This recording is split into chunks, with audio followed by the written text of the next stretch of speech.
तंत्र के बारे में। किसके बारे में? पाचन तंत्र। देखो, पाचन तंत्र जो है मानव शरीर का सबसे प्रमुख भाग है। पाचन तंत्र, क्या नाम है? पाचन तंत्र।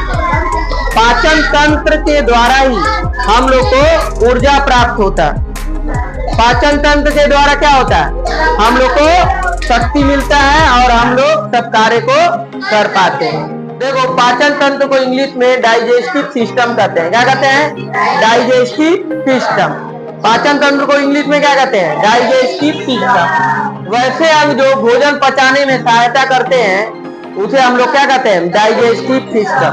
वैसे अंग, शरीर में ऐसा ऐसा अंग है जो भोजन को पचाने में सहायता करता है, उसी को हम लोग डाइजेस्टिव सिस्टम कहते हैं, जिसमें जटिल भोजन सरल पदार्थों में टूट जाते हैं। जटिल भोजन सरल पदार्थों में छोटा छोटा टुकड़ों में क्या होता है? टूट जाता है। पाचन तंत्र दो भाग में बांटा गया है, आहार नाल और पाचक ग्रंथि। आहार नाल और पाचन ग्रंथि। आहार नाल को इंग्लिश में बोलते हैं एलिमेंट्री कैनाल। Alimentary canal.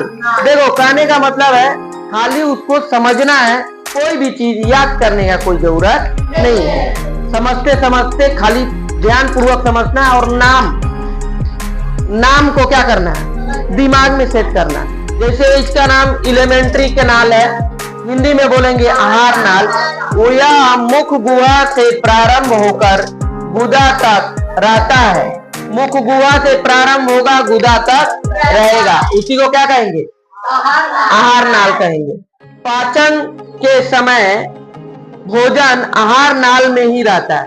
जब पाचन होता है तो भोजन पूरा आहार नाल में ही रहता है। ये पूरा जो पाचन तंत्री मुख गुहा से लेके गुदा तक जाते जाते भोजन का जो हाल होता है, उसको हम लोग आहार नाल के अंतर्गत पढ़ेंगे। ठीक है। आहार नाल की लंबाई लगभग 32 फीट होती है।